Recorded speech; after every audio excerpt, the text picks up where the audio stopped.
Mesdames et messieurs, bonjour. Je viens encore cet après-midi pour enfoncer le clou. Je vais commencer déjà à féliciter nos activistes héros qui sont Fortuné Edou, Eric Otete et tous ceux qui étaient là. Et je tiens aussi à souhaiter un très bon rétablissement à Jamal, en tous les cas. Jamal soit béni, vraiment. Sois pleinement béni, Jamal. Merci parce que Dieu t'a utilisé à ce moment-là de manière à ce que notre frère et activiste Fortuné Edou ne puisse pas perdre la vie dans ce combat qu'il est allé mener pour la justice de Madame Bourdette Alphonsine et de sa tante qui est venue de France. Mesdames et messieurs, Monsieur Oligui est un coq en pâte. Je vais enfoncer encore le clou aujourd'hui. Monsieur Oligui est un coq en pâte. Vous voyez ce que je veux dire, non? Oui, les autorités gabonaises sont des coqs en pâte. Est-ce que vous voyez ça? Ce n'est pas des personnes vraiment qui ont de la personnalité, qui ont du caractère, qui ont du charisme. Vous voyez ce que je veux dire, non? Ce n'est pas des gens pugnaces, nos autorités. Ni Brice Clotaire Oligui Nguema, ni d'ailleurs les magistrats, ni d'ailleurs aucune autre autorité dans le pays, Monsieur Oligui. Veuillez prendre en charge les soins de Jamal qui s'est interposé pour protéger et sauver la vie de Fortuné Edou. Je me répète encore, Monsieur Oligui, je vais enfoncer encore le clou cet après-midi. Voyez-vous? Je vais enfoncer encore le clou. Veuillez prendre les soins de Jamal en charge, Monsieur Oligui, et veuillez décorer Jamal. Voyez ce que je veux dire, non? Oui, quand ce terroriste de Tcham est venu, qui est islamisé, qui est terroriste, a voulu mettre le feu dans ce village pittoresque, voyez-vous, vous ne l'avez pas connu, Monsieur Oligui. Vous n'avez pas eu la chance de visiter le Gabon. Vous n'avez pas eu la chance d'avoir des promenades du dimanche avec votre papa ou avec votre maman. Il y a beaucoup de Gabonais qui ont connu cela. Moi, je l'ai connu quand j'étais enfant. Le dimanche, on allait faire des pique-niques au Cap Extérias. On allait faire des promenades. Mon père avait une tante, une de ses tantes côté paternel, qui habitait au Cap Extérias. Et c'est comme ça qu'on allait au Cap des Pères. Et mon père nous faisait la visite. Mon père nous faisait la visite, Monsieur Oligui. Je tiens encore à féliciter la bravoure de Fortuné Edou, d'Eric Otete, de tous les activistes qui étaient là.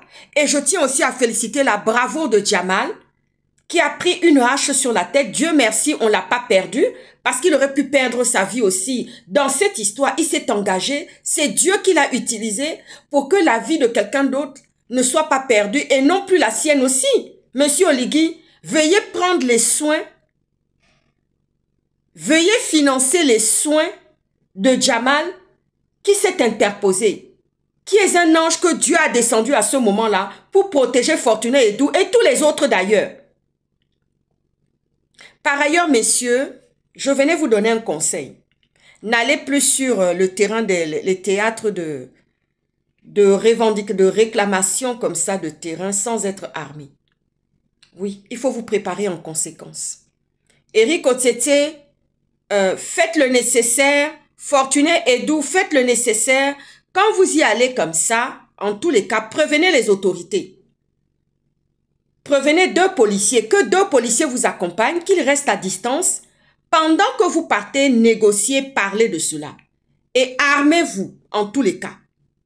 J'ai entendu des gens comme ça encore qui ont raconté dans les chaumières. Oui, la fille de Mauclair, vraiment, elle est insupportable. Elle est venue faire du mercenariat ici. Mais oui, Monsieur Oligui est un coq en pâte avec ses autorités, avec ses services de renseignement. J'ai été obligée d'aller prendre des cours de mercenariat parce que les mercenaires qui étaient avec moi, ce sont des mercenaires chevronnés et qui viennent du monde entier. Monsieur Oligui, je suis rentré dans une plantation, dans une province au Gabon. Quand ils nous ont vu arriver, surgir dans la plantation comme ça, ils ont dit ce sont les libérateurs. Je dis non, Nous ne sommes pas les libérateurs, c'est pas encore le moment, mais ça ne va pas tarder. Monsieur Oligui,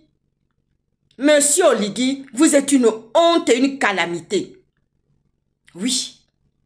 Monsieur Oligui est une honte et une calamité. Vous êtes un coq en pâte, ainsi que le président du tribunal qui est en train de converser tranquillement et donner encore de la puissance et de Makassi, Namangolu, Achiam qui est venu attaquer le village et faire en sorte que Jamal soit blessé.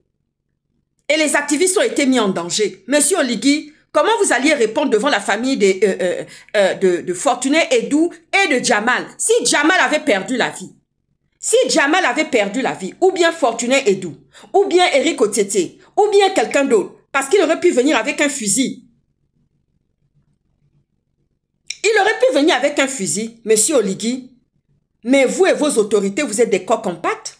Vous n'êtes pas des autorités, monsieur Oligui. Vous connaissiez cette situation. Et nous savions que Thiam allait passer à l'action. Quant à monsieur Carré, le vendeur, oh là là, vous ne valez rien du tout.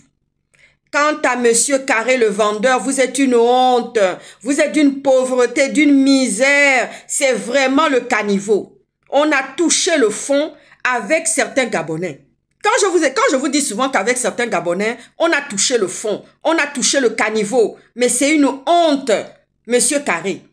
Vous êtes une honte. Vous avez osé sortir encore dans les réseaux sociaux, devant les médias pour raconter quelque chose. Vous êtes vraiment le caniveau. Vous êtes vraiment la merde, monsieur Carré. Vous êtes vraiment la merde. Face à ces deux mamans-là, je ne sais pas comment vous avez fait. Il aurait pu venir comme ça et canarder même les deux mamans. Ah oui? Il aurait même pu venir comme ça et canarder les deux mamans. Il allait partir en prison, mais pour lui là, il avait fait ce qu'il avait fait. Quelqu'un qui vous dit qu'il est islamiste. Monsieur Oligui disait que non, il n'y a pas de djihadistes dans son pays. Monsieur Oligui nous a dit ça, mais la confusion va tomber sur vous. Vous qui êtes un coq en pâte, monsieur Oligui, vous avez dit comme ça que non, il n'y a pas d'islamistes, il n'y a pas de djihadistes dans votre pays. Et les pêcheurs que j'ai vus, les pêcheurs de Bakassi qui étaient armés, quand je suis allé face à eux, moi j'étais armé aussi. Monsieur Oligui, si on m'avait attaqué dans le pays, j'allais canarder tout le monde parce que je n'ai pas d'état d'âme. Les gens qui étaient avec moi, ce sont des mercenaires chevronnés. Ils n'ont pas le visage d'ange, monsieur Oligui, et non plus moi. Vous voyez ce que je veux dire, non? Si on m'attaque, ça va chauffer. Si seulement il y avait eu un problème, monsieur Oligui, dans le Jeanne et Bory, parce que vous étiez là, vous n'aviez jamais rien fait. C'est facile d'accuser Sylvia Valentin Bongo Ondimba. C'est facile d'accuser Ali qui était malade déjà, qui était diminué par la maladie. Pendant que vous étiez en train de jouer, de faire les beaux, de rentrer dans les cuisses d'une femme sénégalaise, et les Titi Quinty, vous qui êtes un coq en pâte. Oui, ceux qui sont des hommes, les magistrats là, quand vous montez vos femmes là, quand vous prenez de la jouissance sur vos femmes gabonaises, vous ne pensez pas à l'état de droit dans notre pays? Vous ne pensez pas rendre justice dans notre pays? Oui, je vais vous emmerder dans cette journée-là. Je vais vous emmerder dans cette journée-là. Oui, je vais vous emmerder parce que vous êtes vraiment responsable. Vous êtes des coqs en pâte. Vous êtes irresponsables plutôt. Vous êtes irresponsables, vous les magistrats gabonais. Vous êtes une honte. La honte s'est abattue. Vous êtes le caniveau. Allez-y, venez me déposer plainte ici. On va y aller. Parce que là, j'ai envie d'aller devant les magistrats français. J'ai envie d'aller répondre de ça. Venez me déposer plainte ici. Vous êtes une honte. Monsieur Oligui a dit comme ça, non, il n'y a pas de djihadistes dans son pays. Ah bon? Il n'y a pas de djihadistes dans ton pays? Et les gens de Bakassi qui étaient armés, qui venaient pêcher armés. C'est pour ça que je n'ai pas laissé le feu là-bas.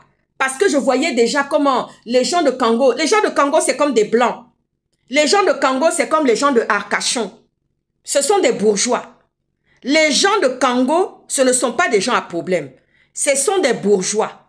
Ils habitent au bord de l'eau. Il faut voir les manières. Il faut voir comment ils sont d'ailleurs. Les gens de Congo, il faut voir leurs manières. Vous voyez ce que je veux dire, non? C'est pas péjoratif, c'est pas dans le sens péjoratif. Il faut voir les manières. Il faut voir comment ils sont éduqués. Les gens de Congo, ce sont les blancs.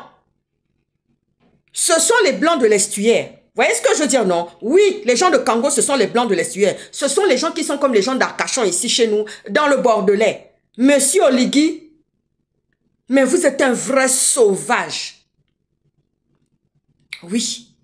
Vous êtes un vrai sauvage, monsieur Oligui. Mais si seulement m'avait attaqué, monsieur Oligui, vous pensez que je suis venu mener combat au Gabon comme un ange? Mais si seulement tous les mercenaires qui étaient avec moi, ce sont des professionnels, ce sont eux qui m'ont transmis. J'ai dû prendre des cours de mercenariat avant d'aller au Gabon. Il a fallu préparer la logistique, il a fallu préparer tout ça. Et tout ça aussi, c'est un message en direction de Amia Washington, de Landry Amia Washington. Tu aurais pu descendre dans un pays de l'Afrique centrale. Tu vois ce que je veux dire, non? Oui. Tu aurais pu descendre dans un pays d'Afrique centrale, prendre ton bateau ou prendre ta voiture et venir tranquillement dormir pépère dans ta famille. Tu n'aurais pas vécu ce que tu as vécu pendant 4 ans là. Tu vois ce que je dis, non? Amia Washington, toi qui soutiens un coq en pâte. En attendant, monsieur Oligui ne vous a pas proposé de candidater dans les législatives. Monsieur Oligui ne vous a pas proposé de candidater. Et je n'ai pas compris ça. Parce que vous êtes une plus-value. Vous êtes une plus-value pour monsieur Oligui. Vous êtes une plus-value pour le pays. Parce que vous étiez aussi des activistes. Pourquoi monsieur Oligui ne vous a pas proposé de candidater aux législatives? Vous auriez été de très très bons représentants auprès du Parlement et auprès des Gabonais aussi. Parce qu'on connaît votre gouaille. On connaît vos bénédictions, on connaît vos talents, on connaît vos dons. Mais monsieur Oligui a préféré vous étouffer. Il vous a ramené pour vous étouffer parce que vous avez du talent et du don. Pourquoi est-ce qu'il n'a pas proposé Claire Newman? Pourquoi il n'a pas proposé Stéphane Zin? Pourquoi il n'a pas proposé Yannick Ndomba? Et Landry Amia Washington et Stéphane Zin? Pourquoi il ne vous a pas proposé? Parce que ça aurait été une plus-value. Pourquoi il n'a pas proposé Boom Pinks et Mikala? Parce que vous êtes des plus-values. Eric Otiete, il aurait pu le proposer à candidater. Il aurait pu proposer aussi Fortuné. Pourquoi Oligui ne l'a pas fait? Un coq en pâte. Je tiens à remercier les activistes qui sont allés auprès de Maman Bourdette Alphonsine. Merci, soyez pleinement bénis. Mes prières vont vers vous. Mes prières montent vers Dieu pour vous, en tous les cas. Soyez pleinement bénis. Merci parce que l'Éternel a protégé non seulement Fortuné et Doux, mais a protégé aussi Jamal qui n'a pas perdu la vie. Monsieur Oligui, veuillez payer, veuillez prendre en charge les soins de Jamal. Parce que ce n'est pas fini, on n'a pas fini. On ne va pas lâcher monsieur Oligui. Parce que si des professionnels sont venus, je suis venu avec des professionnels du mercenariat. Oui, j'ai pris des unités de cours de mercenariat pour mon pays, parce que je n'irai pas faire ça dans un autre pays. Je me bats pour mon pays. Vous voyez ce que je veux dire, non? Le pays qui m'a vu naître, le pays qui m'a vu grandir, le pays qui m'a donné ce que je suis, c'est-à-dire l'eau, la makassi, mangolo que j'ai aujourd'hui. Monsieur Oligui, vous êtes vraiment une honte. Et si ce moment s'était attaqué à moi, on allait carnader tout le monde, monsieur Oligui, parce qu'on était prêts. On n'avait pas des visages d'anges. Les femmes qui nous ont vus, les gens qui nous ont vus, ont dit, ouh, ceux-là, c'est des tueurs. On est rentré dans une plantation, on a fait éruption dans une plantation, les gens disent, oh, ce sont des sauveurs, ils ont eu peur. J'ai dit, non, non, non, soyez calmes, on est là pour autre chose. Nous ne sommes pas encore, c'est pas encore le moment de la libération, ça va pas tarder. Et il y a des voix qui se lèvent déjà pour donner raison, il y a des mercenaires qui m'ont appelé, qui m'ont dit comme ça, des mercenaires du monde entier, ceux qui étaient avec moi, ils m'ont appelé pour donner déjà raison à une personne. Parce que les choses du Gabon, ça ne se libère pas comme ça. Croyez-moi, je lance un appel à tous les activistes qui sont en Occident, que sachez que l'affaire du Gabon là, on est devant les téléphones là, mais ça ne se passe pas seulement, ce n'est pas seulement devant nos caméras qu'on doit s'arrêter là, on doit aller encore plus loin. Messieurs, félicitations et bravoure à Fortuné et à Eric Otiete et tous les autres dont je ne connais pas les noms, et félicitations et bravoure et bénédictions, plein de bénédictions et rétablissement pour Jamal aussi. À très bientôt, à ciao ciao. Si on m'avait seulement attaqué, monsieur Oligui, tu allais entendre parler de la France. Tu allais entendre parler de nous. Parce que tous ces mercenaires qui sont venus là, ils sont du monde entier. Tu allais voir si on n'allait pas oppresser tes couilles là.